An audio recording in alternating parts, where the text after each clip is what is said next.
하나님 말씀 받도록 하겠습니다. 구약성 에스겔서 16장 13절로 22절 말씀까지 함께 받도록 하겠습니다.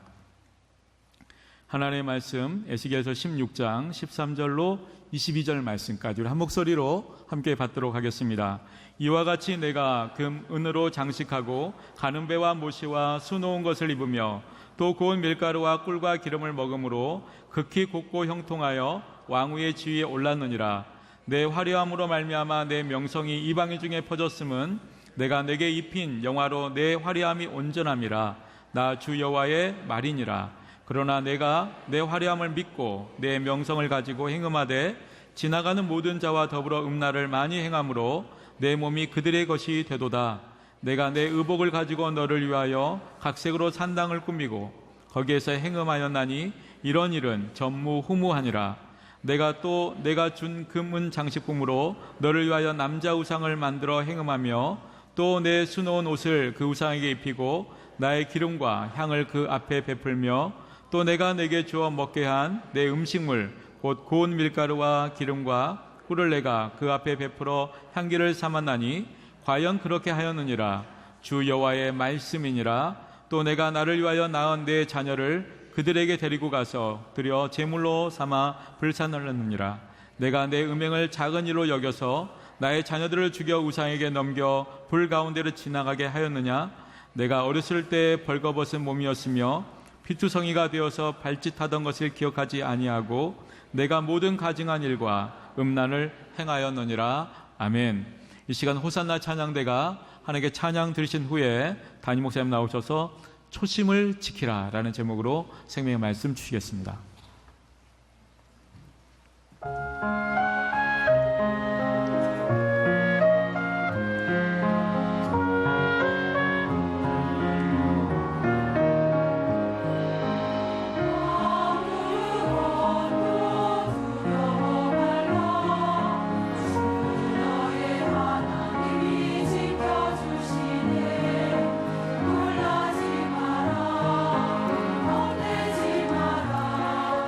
주님 나를 지켜주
할렐루야. 여러분, 우리 하나님은 우리의 산성임을 믿습니다. 우리의 요새임을 믿습니다. 우리 옆 사람과 인사 좀 하십시다. 천사 같은 분이 옆에 계셔서 정말 행복합니다. 지난 주간 저는 유튜브를 통해서 설민석 씨의 역사를 통해서 배우는 초심이라는 강의를 들었어요. 역사학자인 이해치카에 의하면 역사는 과거와 현재와의 끊임없는 대화, 소통이라고 했습니다. 그래서 우리는 과거와 현재와의 대화를 통해서 과거의 역사를 기억하고 오늘의 자화상을 우리가 볼 수가 있는 것이죠. 그런데 설민석 씨에 의하면 건국과 망국에는 초심을 지키는 자와 초심을 잃어버린 자가 있다는 것입니다. 우리나라 땅 참 넓은 것 같지만 세계 지도 펴놓으면 손바닥만 하잖아요. 근데 이 징기스칸이라는 사람, 그는 그의 초심 때문에 세계를 다 정복할 수 있었던 사람이에요. 그의 초심은 두 가지로 이야기할 수 있는데, 첫째는 야생성이고 둘째는 관용성이었다는 것입니다.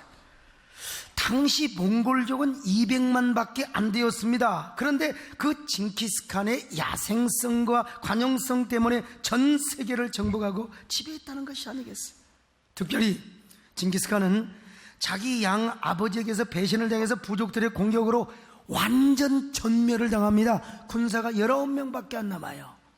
서로 의형제를 맺습니다. 모두가 혈세를 쓰며 함께 죽으면 같이 죽고 살면 같이 살자 서로 함께 형제가 되었어요.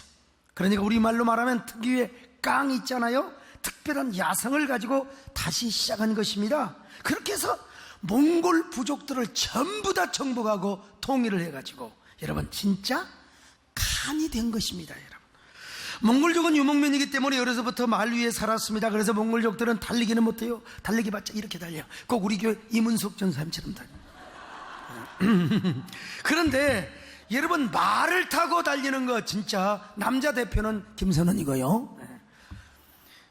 말을 타고 달리는 건 세계 최고란 말이죠. 그런 야성과 속도성을 가지고 정복지를 향해서 한 사람이 막 말을 대여섯 마리씩 이끌 거예요.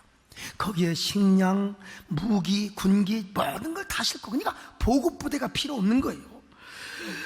그러다 보니까 다른 나라의 보병들은 일주일이 걸려서 도착할 것을 몽고족들은 하루도 안 돼서 와서 그냥 그 기마병들이 막 그냥 초토화를 시켜버리고 만 것입니다.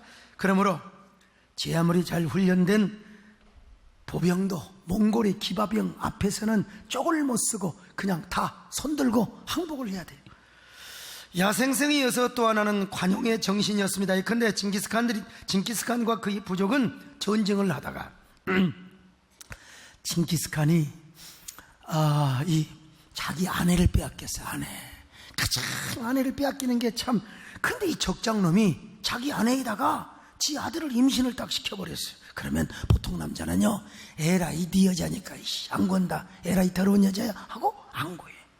그런데 징기스칸은 얼마나 관용의 정신이 많았던지 여러분, 죽을 힘을 다해서 그 적장을 물리치고 자기 여자를 구해와요. 뿐만 아니라 그 자녀를 잘 낳고 키우게 만듭니다. 그리고 족장들 가운데 고아들을 몇 명씩 그 부족 가운데 그 불쌍한 고아들을 한 명씩 데려다가 또 몇 명씩 데려다가 양아들을 삼습니다. 그러면서 모든 군사들에게 이렇게 말합니다. 이 아들은 내가 피로써 낳은 놈은 아니다. 내 가슴으로 낳았다. 그리고 적장의 아들도 있다. 그러나 내 아내가 낳은 아들이다. 그러니까 내 아들이다. 누구든지 내 자녀를 무시하거나 손가락질을 하면 내가 엄벌에 극흥에 처하겠다. 관용이 있었습니다. 그런 관용으로 부하들의 마음을 산 것입니다. 그리고 정복을 하러 나갈 때 적군이 저항을 하면 전체 도시를 전부 다 진멸을 시켜버리고 불을 질러버려. 그리고 풀씨를 심고 갔답니다. 왜? 다음에 와서 말을 먹이려고. 그러나 항복을 하고 충성을 하면 한이 없는 관용과 아량을 베풀어 주었다는 것이 아닙니까? 여러분, 이것이 바로 뭐냐? 징기스칸의 초심이었습니다. 이런 초심으로 그야말로 그는 세계 제국의 황제가 되었습니다. 그런 의미에서 에이미 추와도 이런 이야기를 했지 않습니까? 그의 저서 제국의 미래라고 하는 유명한 책이 있습니다. 이 책에 보면 역사상 제국의 나날들이 길었던 나라는 역시 피정복 국가에 대한 관용, 약자에 대한 관용이 있었다는 것입니다. 그러므로 오늘날도 강대국일수록 여러분 관용을 베풀어야 한다는 것입니다. 그런데 징기스칸이 죽고 세월이 흘러서요, 그러자 건국자의 초심이 사라지게 된 것입니다. 다시 말하면 징기스칸의 야생성이 죽고 관용 정신이 사라져버렸어요. 그래 몽골의 통치자들이 술과 유흥에 빠져요. 그 뭐 말 타고 전쟁하고 그런 게 아니요, 귀족들도 사치와 향락에 완전히 편성을 해버리고 말았어요. 특별히 그들은 중국의 한족들을 무시하고 유학자들을 장녀보다도 못한 위치로 격하를 시켜버리고 말았습니다. 이게 못 배운 사람들의 열등감이죠. 어느 나라 치고 여러분 학자를 무시하고 공부한 사람 무시하면요 망합니다. 망해. 저 누굽니까? 진시황제 분석행유. 그러니까 여러분 망한 거예요. 그 나라가 오래 가지 못하는 거예요. 저는 그런 의미에서 나를 위해서도 그렇습니다. 나는 학자들을 존중히 여깁니다. 그리고 제 주변에는 학자들이 굉장히 많이 있습니다. 항상 무엇을 연구하거나 성경을 준비할 때 필요한 부분은 인터넷만 검색해서 잘못될 수 있거든요. 나는 그 분야의 권위, 아주 전문가에게 제가 항상 물어보고 상의를 합니다. 내가 그래서 발전하기 위해서 그런다 이 말이죠. 그런데 몽골종들은 공자, 맹자를 공부한 한족들을 무시하고 유학자들을 완전히 짓밟아버렸어요. 그러자 한족들이 가만히 있습니까? 봉기를 일으키는 거죠. 그들이 머리에 빨간 띠를 두르고 봉기를 했다고 해서 그 사람들을 몽골은 뭐라고 말하냐? 홍건적이라고 이야기해서 홍건적, 몽골 제국은 망하고 결국 홍건적이 나라를 일으키는데 그 나라가 명나라, 거기에 홍건적의 토목이 누구냐? 주원장입니다. 오늘 우리나라도 마찬가지입니다. 여러분 통일신라 뭐 우리 잘 알고 있지만요, 통일신라가 어떻게 시작됐느냐? 6명의 촌장들이 하늘에게 빌었습니다. 자기들에게 왕을 달라고 하늘이시여 왕을 주옵소서. 그때 여러분 착 하늘에서 뭐가 내려와요? 알이 하나 내려왔습니다. 여러분 근데 그 알을 누가 잘 받들었느냐? 여러분 우리 소가 문중의 시조인 소벌공 어르신이 그 알을 주었다는 걸 여러분 아셔야 돼요. 그 어르신이 여러분 여기 소목사의 시조입니다. 그런데 그 알에서 누가 태어나서 박혁거세가 태어나서 신라왕이 되었다고 하지 않습니까? 지어낸 신화에 불과하지만 그처럼 신라 건국의 초심이 소박했단 말이죠. 여러분 이래봬도 우리 소가 신라 건국에 혁혁한 공을 세운 사람입니다. 그리고 우리 소가는 진주가 본이지 어떤 무지한 사람은 당신은 뭐 중국성이냐고 그런 무지한 소리를 말라 이거요. 삼국유사를 좀 보라 이거요. 여러분요 우리는 순수한 토종의 성입니다. 그리고 저는 저희 아버님이 옛날에 한학을 해서 야 남의 앞에서 우리 성을 높이면 안 된다. 네가 스스로 소씨라고 하면 안 돼. 우리끼리는 소씨라고 하지만 남 앞에서는 소가라고 해야 된다. 그래서 제가 이래봬도 양반 중에 양반이라는 사실을 여러분 아시죠? 예? 그리고 여기 박씨들이 계시면 무조건 소가들 앞에서는 감사해야 됩니다. 여러분. 오늘 박씨들은 저한테 전부 여러분 성교비나 용돈을 갖고 오세요. 그런데 여러분 이 소가들이 너무 권력을 차지하다 보니까 역적으로 몰려서 많은 사람이 성을 바꾸었습니다. 참 진주에서 이 소씨의 성을 가지고 남아있는 분들 진짜 지조가 있는 분들이고요, 많은 사람들의 백제로 넘어왔어요. 그래서 형님은 익산으로 그리고 동생은 남원으로, 제가 그래서 남원에 우리 소가 문중에 바로 행정공파에 하여간 수십 대 수백 대 손이란 말이에요. 몇 대까지는 내가 외우지는 못합니다. 여러분 어쨌든 신라의 초심은 이처럼 소박하고 서로 협동하고 상호 존중하고 배려하는 정신이었어요. 그리고 다시 한번 이야기하지만 여러분 소가의 성을 가진 사람은 굉장히 지조가 있고 그리고 줏대가 있고 멍청한 사람이 별로 없습니다. 거기에 대표자가 여기 소목사라는 사실을. 그런데 신라도 여러분 오래오래 시간이 지나면서 초심을 잃어버렸습니다. 여러분 경주에 가면 포석정 있지 않습니까? 귀족들이 포석정에서 마시자 한 잔의 술잔을 띄워놓으면서 요즘 회잔초밥 돌아가지 않습니까? 그런 것처럼 여러분 그냥 막 술잔이 돌아가면 하나 또 먹고 또 먹고 또 노래하고 또 먹고 음주 문화, 이게 거기서부터 시작된 거예요. 그래서 이제 밀란이 일어나는 거예요. 전부 귀족들이 다 그 모양이요. 그냥 왕도 그렇고. 그 밀란을 일으키는 두목이 누구냐? 왕건입니다. 그래서 왕건이 뭐요? 고려를 세웠어요. 그러니까 신라가 초심을 잃으니까 신라가 망했다는 것입니다. 자, 그러면 왕건이 고려를 세우는 데 있어서 왕건의 초심은 무엇이었는가? 여러분, 왕건의 초심은 두 가지인데 자주와 애민입니다.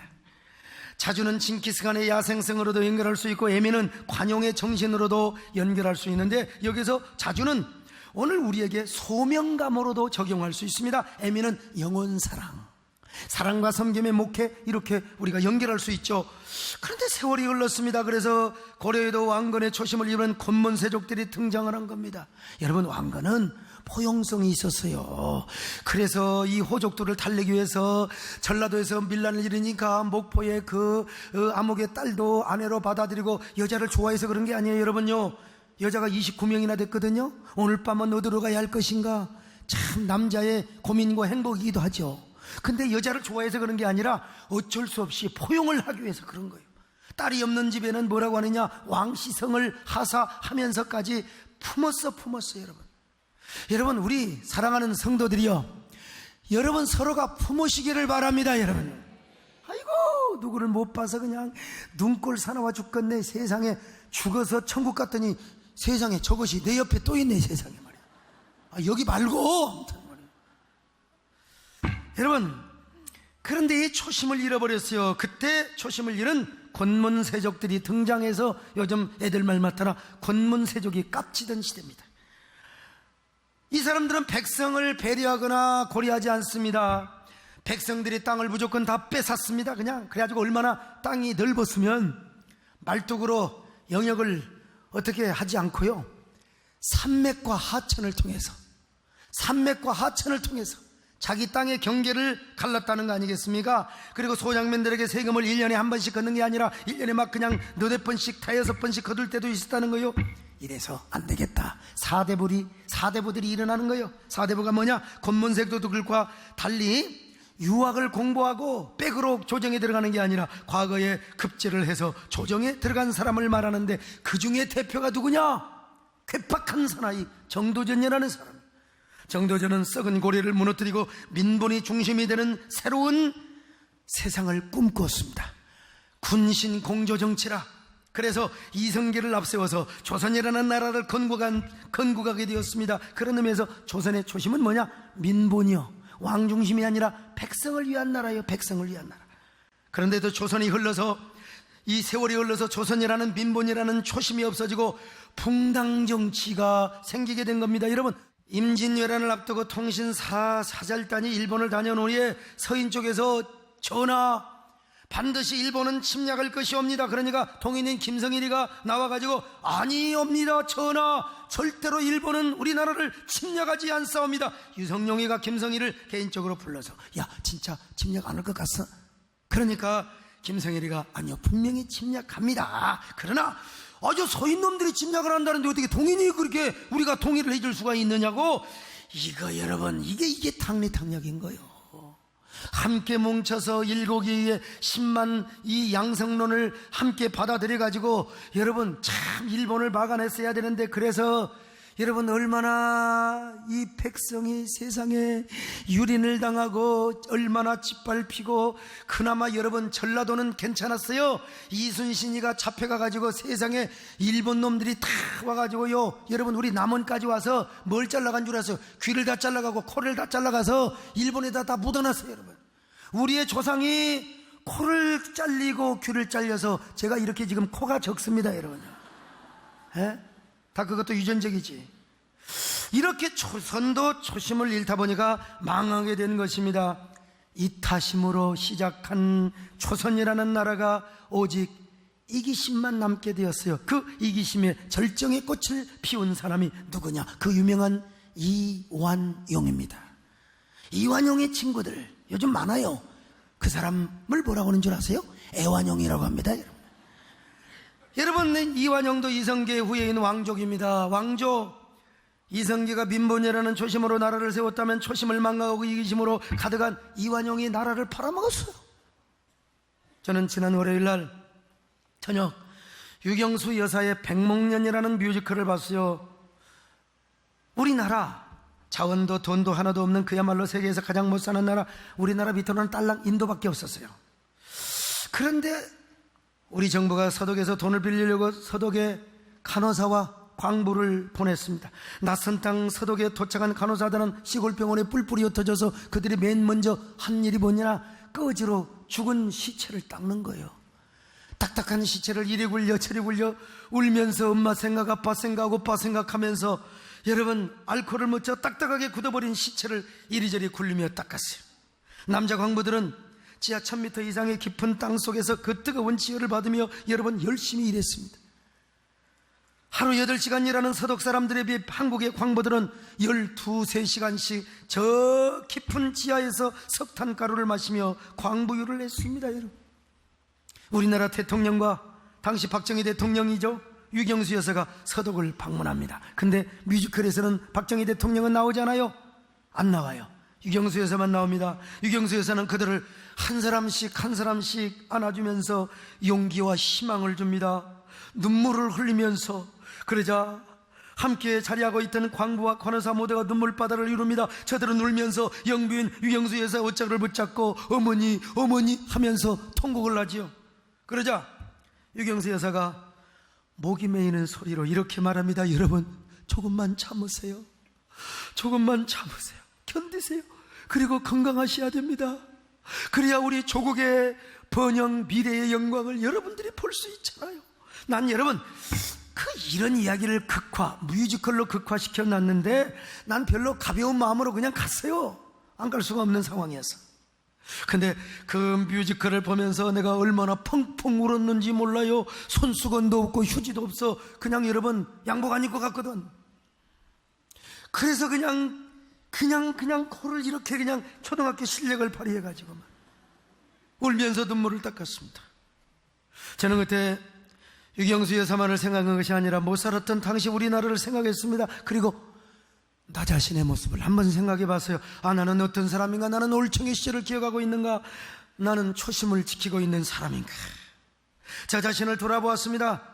눈물을 훔치면서 내 초심의 점수는 몇 점인가를 점검해 봤어요.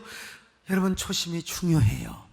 나라를 살리기도 하고 나라를 건국하기도, 나라를 망하기도 하는 게 여러분 초심이요. 오늘 우리 신앙생활은 더더욱 그렇습니다. 우리도 초심을 가지면 내 신앙을 지키고 가정과 교회를 세웁니다. 그러나 초심을 잃어버리면 내 영혼이 망해요. 내 신앙이 무너집니다. 교회도 허물어요. 그리고 세상도 암흑의 세상으로, 사사기의 세상으로 만들어버리고 말아요. 오늘 에스겔서 16장이 이 사실을 이야기하고 있습니다. 이스라엘 백성들은 원래 귀족 출신이 아니라 천출입니다. 그런데 하나님께서 온갖 은혜와 사랑을 베푸셔서 그들을 귀족의 반열로 세워주시고 왕후처럼 예우해 주셨는데 이스라엘 백성들이 그 은혜를 망각했다는 거예요. 초심을 버렸다는 거예요. 기억 상실증에 걸렸다는 것입니다. 자, 에스겔서 16장 3절입니다. 시작. 이르기를 주 여호와께서 예루살렘에 관하여 같이 말씀하시되 내 근본과 난 땅은 가나안이요 내 아버지는 아모리 사람이요 내 어머니는 헷 사람. 여러분, 이스라엘 백성들의 난 땅이 가나안이라 실제로 이스라엘이 가나안에서 났습니까? 아닙니다. 지금 이거 도덕적 비유입니다. 인종적 이런 직접적인 표현이 아니고 그들은 가나안 족속들과 다름없이 하나님을 모르고 죄 가운데 지금 영적인 도태에 빠져서 살아가고 있다는 것입니다. 여러분, 예수님도 훗날 그런 표현을 했잖아요. 아브라함이 우리 아버지라고 주장했던 저 사두개인들 바리새인들을 향하여 니들의 아비가 누군 줄 알아? 마귀야, 마귀. 이런 표현이죠. 지금요. 뿐만 아니라 그들은 태어난 것도 비참한 상태로 태어났어요. 그렇게 비참하게 태어났음에도 불구하고 아무도 불쌍히 여겨주는 사람이 하나도 없습니다. 자, 에스겔서 16장 4절입니다. 시작. 내가 난 것을 말하건대 내가 날 때에 내 배꼽절을 자르지 아니하였고 너를 물로 씻어 정결하게 하지 아니하였고 내게 소금을 뿌리지 아니하였고 너를 강포로 싸지 아니하였더니. 여러분, 어느 민족이나 애 나면 탯줄 잘라요. 배꼽줄. 그런데 이스라엘 백성들은 태어날 때 배꼽줄을 자라지 않았다는 것은 버림받은 자식이라는 거지요. 더구나 고대 근동의 문화적 관점에서 볼 때 소금도 안 뿌려, 강포도 안 싸우고, 그리고 들에다가 버려졌다.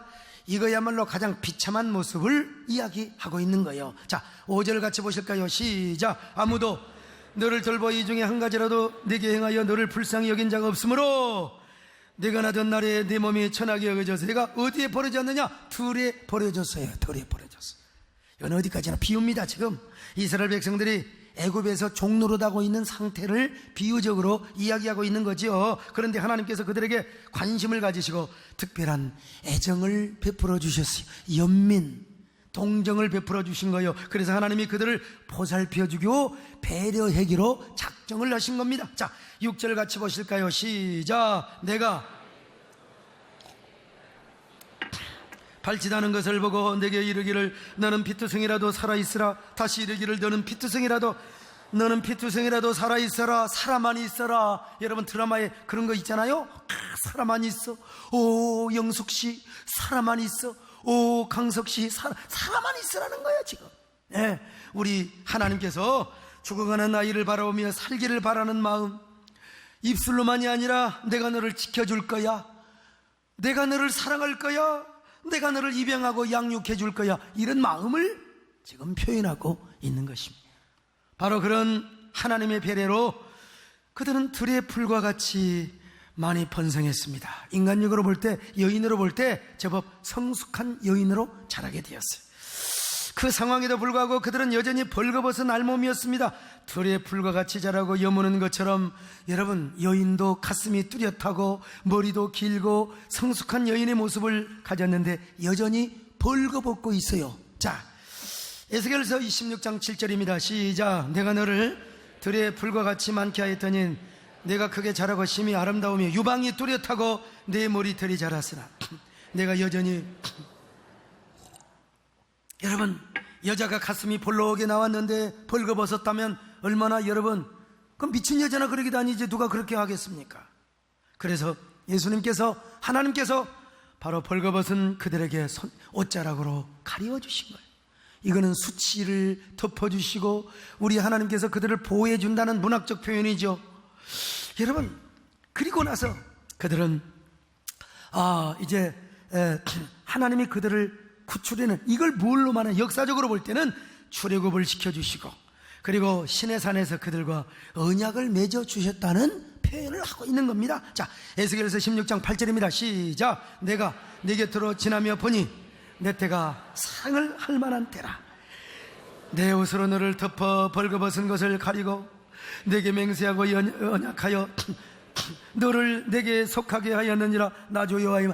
이 출애굽기 19장을 아주 간략하게 지금 요약하고 있는 거나 마찬가지예요. 하나님께서 벌거벗은 걸 가리워 주시고 그리고 너는 내게 속하였다. 나는 내게 속하고 언약을 맺어있어. 이 언약이 뭐냐? 바로 저 시내산 언약이죠. 이스라엘은 하나님의 신부가 되시고 그리고 하나님은 그들의 남편이 되신 거요. 그러니까 그들은 뭐가 되는 거요? 하나님의 부인.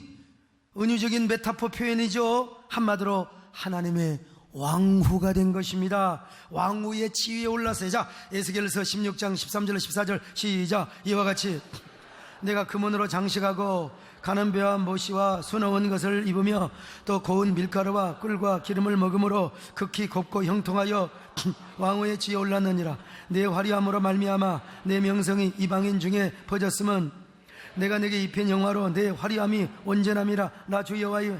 샤, 왕후가 됐어요. 오늘 여러분도 은유적으로만 보면 저 요한 계시록 19장에 우리는 어린 양의 혼인잔치에 참여를 하게 됩니다. 그러니까 예수님의 신부가 되는 거예요. 그러니까 왕후가 되는 거죠. 자, 우리 옆 사람하고 인사 좀 하세요. 왕후가 되신 것을 축하드립니다. 영적인 비유지만요. 그래서 그들은 한동안 하나님 앞에 감사했어요. 눈물겹게 감사하며 감격했습니다. 그런 감사와 감격으로 로드십 신앙과 신정주의 신앙을 가지고 신정주의 나라를 세웠어요. 언제? 다윗 때입니다, 여러분. 그런 때가 있었어요. 오직 하나님만 섬기리라는 제사장 나라가 되고 선교민족이 되리라고 고백하며 결단을 하였다 이 말이요. 그런데 세월이 흘러요.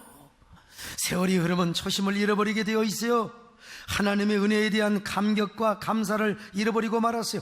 애굽 시절의 곤고함, 광야 시절의 뭐라고 할까요? 고통스러움, 그리고 가나안 정복 초기에 어려웠던 때 하나님께서 어떻게 은혜를 베풀어 주셨는가? 조상들에게 어떻게 만나와 메추라기를 주셨으며 어떻게 그들을 보살펴 주셨는가? 이런 은혜를 깡그리 다 잊어먹었어요. 다 잊어먹었어.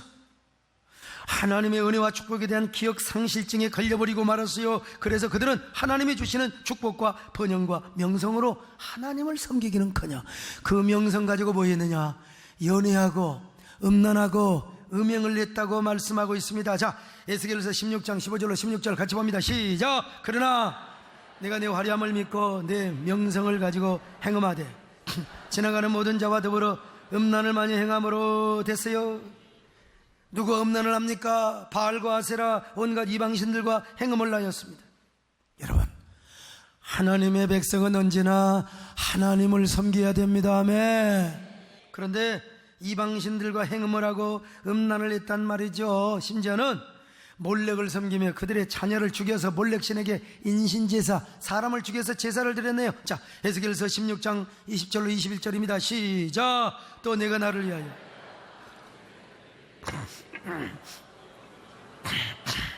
네가 내 음행을 작은 일로 여겨서 나의 자녀들을 죽여 우상하게 넘겨 불 가운데로 지나가게. 이거 아무리 그렇다고 자식을 죽여서 이방신에게 제사를 드립니까? 또 그들은 여러분 애굽과 아수르와 음행을 합니다. 물론 나라를 유지하고 번영하기 위해서는 여러 나라와 외교를 해야죠. 그러나 외교가 우상이 되면 안 돼. 하나님을 의지해야 됩니다.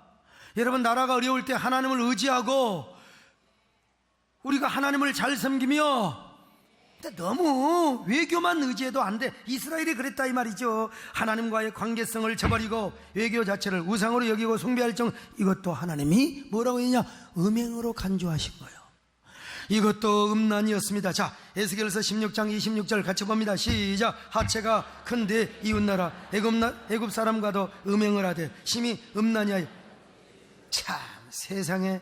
28절도 보십시다. 시작. 내가 음욕에 차지하냐? 아수르 사람과 행음하고 그들과 행음하고 아직도 부족하게 여겨서. 여러분, 이것을 하나님은, 성경은 뭐라고 지금 묘사하고 있느냐? 창기의 행동이라고요.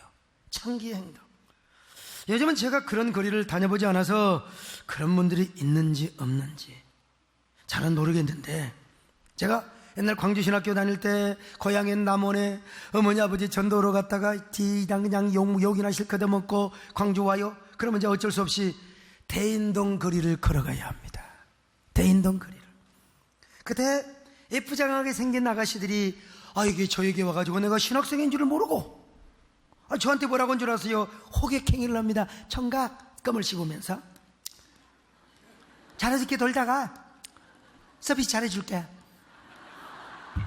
아이고, 내가 지금 이 나이는 그분들을 만나도 자매여, 예수 그리스도의 사랑으로 여유를 가지고 내가 전도를 할 수 있는데, 그때는 정욕이 불타서.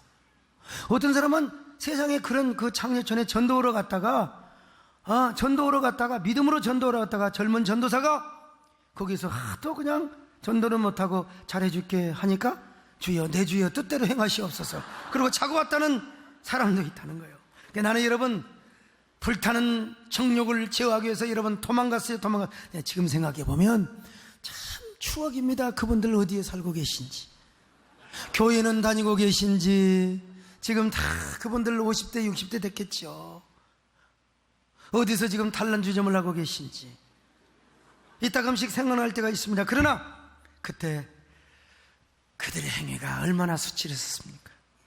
여러분들이 만약에 죽전 저 사거리에서 저녁에 말이요, 껌 씹고 내가 성경 들고 가는데도 목사님 잘 이렇게 놀다 가셔. 얼마나.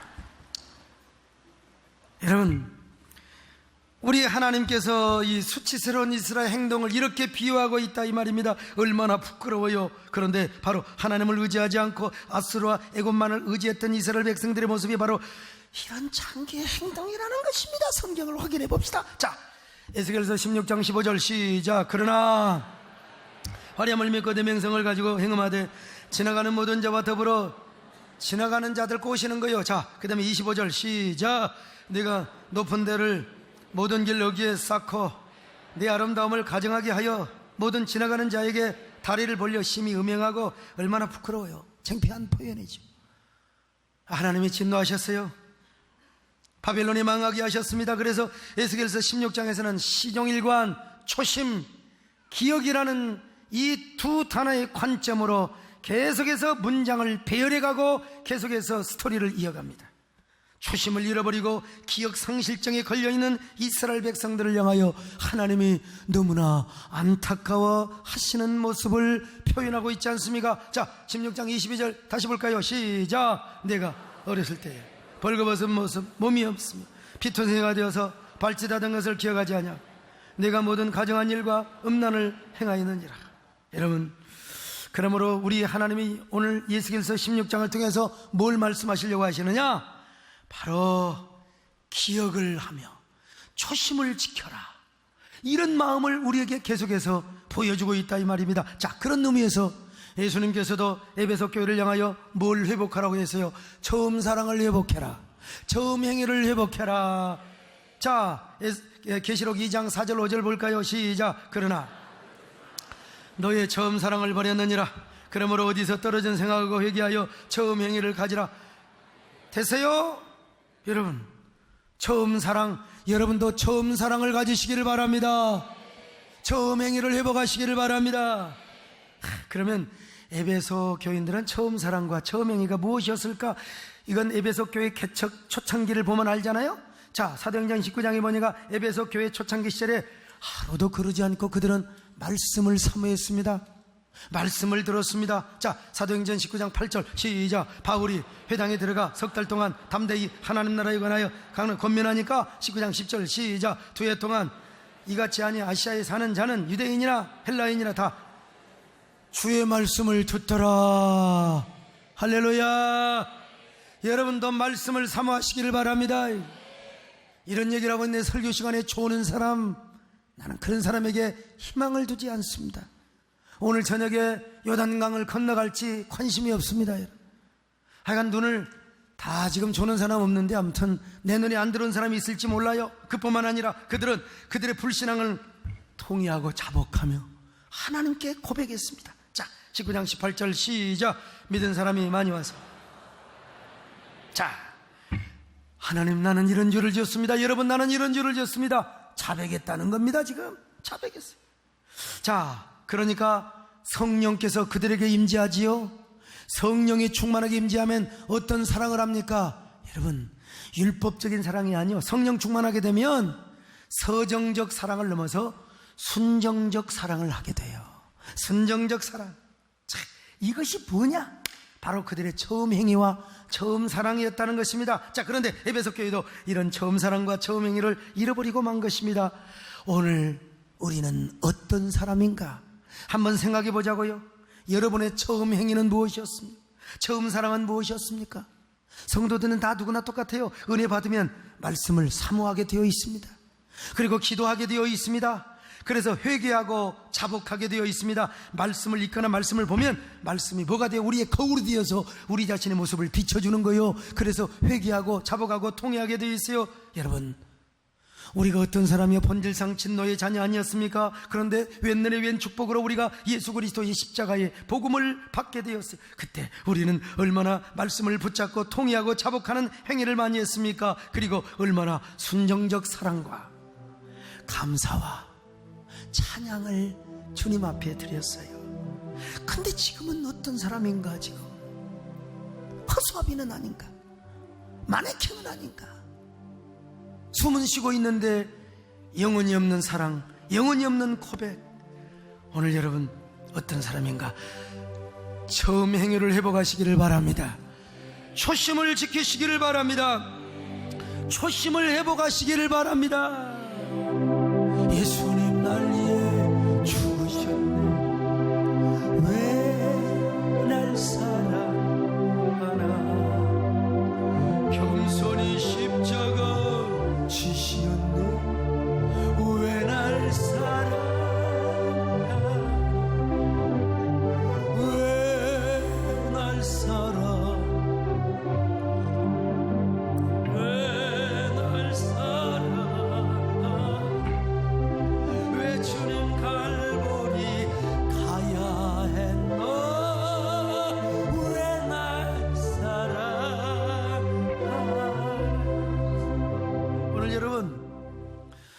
얼마나 이런 주님의 사랑에 스스로 감동을 받고 있습니까? 얼마나 주님의 은혜를 사모하고 있습니까? 하나님의 말씀을 여러분 얼마나 감격으로 듣고 있습니까? 말씀을 통하여 깨우침을 얻을 때마다 여러분들은 얼마나 회개하고 탄식합니까? 그리고 여러분의 순종적 사랑과 고백을 하나님 앞에 얼마나 드리고 있습니까? 찬양과 기도와 노래를 통해서. 그렇지 않는 사람이라면 우리도 초심을 잃어버린 사람. 우리가 말씀을 보고 들으면 과거의 올챙의 시절이 항상 생각나게 되어 있습니다. 자신의 추악한 죄와 부끄러운 모습이 말씀 앞에 비춰져요. 그러면서 동시에 하나님의 은혜와 사랑이 깨달아지. 오늘 이 시간 그런 시간이 되시기를 축원합니다. 지금까지 베풀어 주시는 하나님의 은혜, 그래서 그 은혜에 감동을 받아 스스로 백합이 되고 목련이 되고 정말 아름다운 꽃의 고백, 꽃의 향기를 주님 앞에 날리게 된다는 거예요. 오늘 여러분 한번 생각해 봅시다. 주님, 내가 무엇입니까? 내가 얼마나 큰 죄인인데 저에게 이런 은혜를 베풀어 주신단 말입니까? 오늘도 우리 모두 과거의 올챙의 시절을 기억하게 하여 주옵소서. 생각하면 생각할수록 모든 것이 은혜입니다. 평생 초심을 지키게 하옵소서. 초심을 회복하게 하옵소서. 초심을 간직하게 하옵소서. 언제나 하나님을 기쁘시게 하는 그런 삶을 살기를 원합니다. 다윗처럼 내가 주님 앞에 무엇입니까? 마른 막대기가 아닙니까? 내가 주님 앞에 쓸모없었다. 타나는 제가 나를 도우소서. 나를 도우소서. 일으키소서. 나와 더해서 주시오. 내 영혼 기쁨 얻게 하시니 주님을 기뻐하옵소서.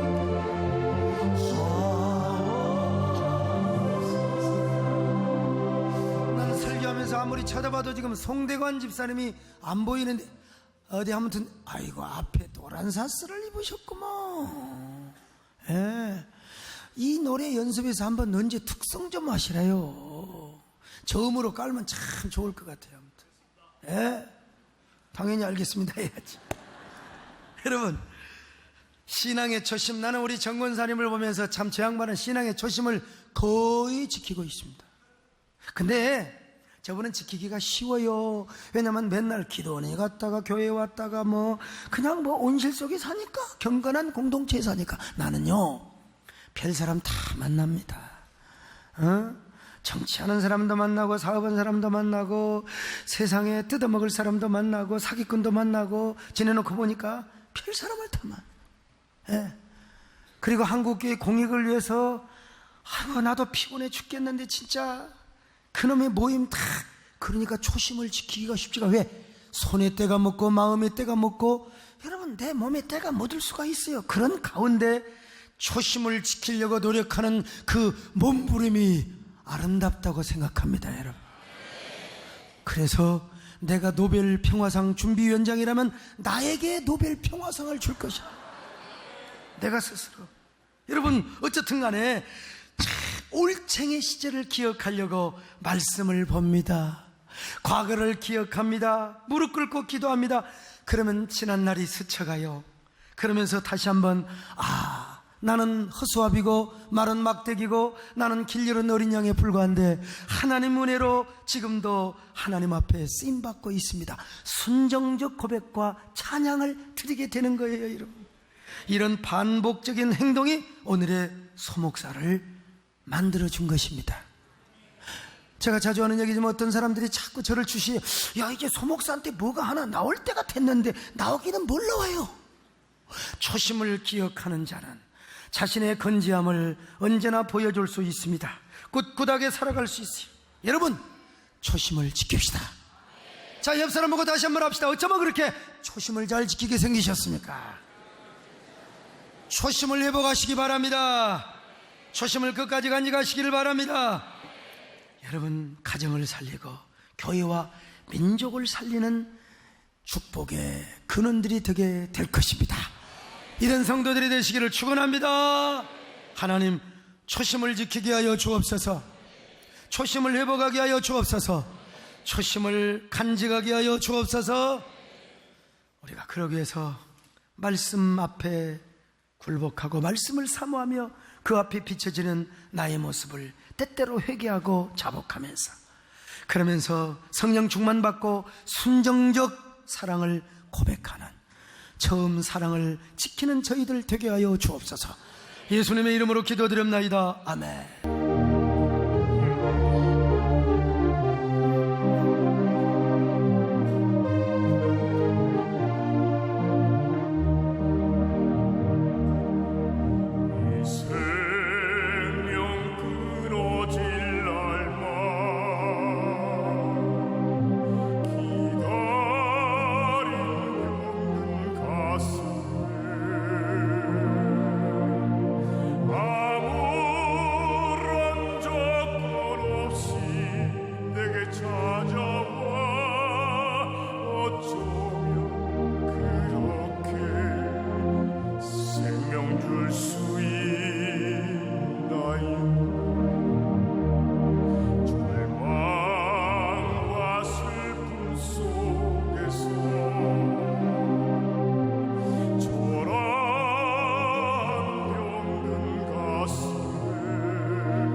주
안녕하십니까.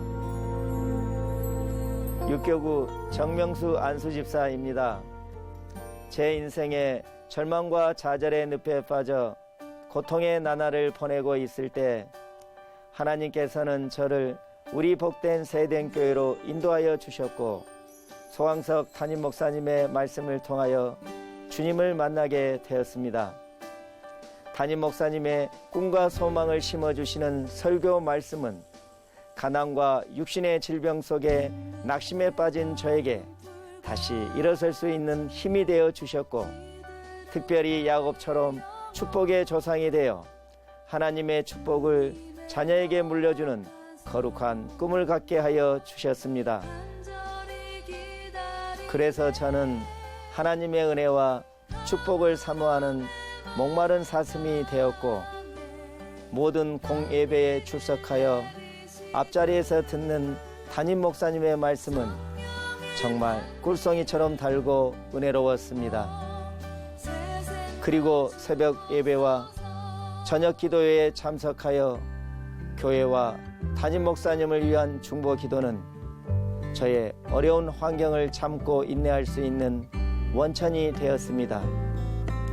이 당시 하나님께서 저에게 마음의 감동으로 주신 너는 마음을 다하고 성품을 다하고 힘을 다하여 주 너의 하나님을 사랑하라란 말씀에 순종하여 부족하지만 최선을 다하여 프라미스 콤플렉스 성전 건축에 눈물로 헌신을 하였습니다.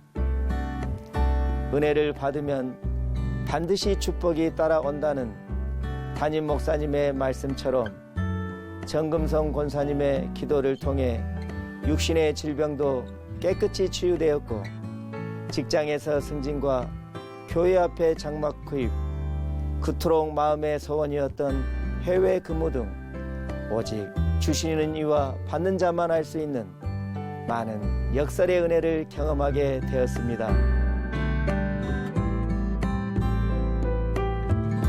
이렇게 많은 은혜와 축복을 체험한 저였지만 5년여 동안의 해외 생활로 담임 목사님의 생명의 말씀을 떠나 살면서 어느새 저는 현실에 안주하며 육신의 정욕과 이생의 자랑을 쫓는 세속적인 사람으로 변해가는 것을 느낄 수가 있었습니다.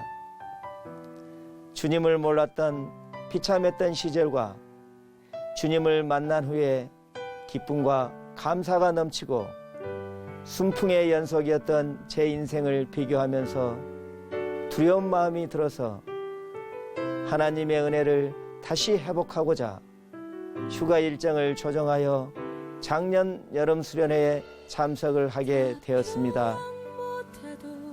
하늘에 숨겨진 은밀한 보석을 캐내시어 매 시간마다 목회적 자존심을 걸고 혼신의 힘을 다하여 말씀을 선포하시는 목사님을 통하여 하나님의 세계로 떠나는 놀라운 신앙의 원리와 영적 비밀을 깨닫는 큰 은혜를 받았습니다. 특별히 마지막 날 새벽 집회 때는 뜨거운 눈물로 간절히 간구하는 기도를 통하여 하나님의 세계로 들어가는 믿음과 마음의 확신을 허락하여 주셨습니다. 저는 이 수련의 말씀을 신비에 새기며 제 남은 인생의 좌표로 삼고 자손 대대로 물려주고자 합니다. 그리고 금번 여름 작년 수련회를 통하여 저는 하나님 없이 살 수 없는 존재라는 것과 은혜와 축복이 넘치는 우리 세den교회가 바로 지상천국이라는 것을 다시 한번 깨달았습니다. 프라미스 콤플렉스를 위하여 저의 가장 소중한 옥합을 깨뜨렸을 때 주님께서는 고독하고 허전한 제 마음을 위로하기 위해 욥기서 말씀을 주셨습니다. 주신 이도 여호와시요 거두신 이도 여호와시오니 여호와의 이름이 찬송을 받으실지어다. 저는 이 말씀을 붙잡고 무소유 신앙으로 세대의 영적 레위인이 되어 오직 여호와 하나님 한 분과 우리 세대인 교회와 소왕석 담임 목사님을 섬기며 묵묵히 사명자의 길을 걸어가기를 소원합니다. 부족한 저에게 이 시간을 허락하신 소왕석 담임 목사님께 감사의 말씀을 드립니다. 이 모든 영광을 하나님께 올려드립니다. 감사합니다. 늘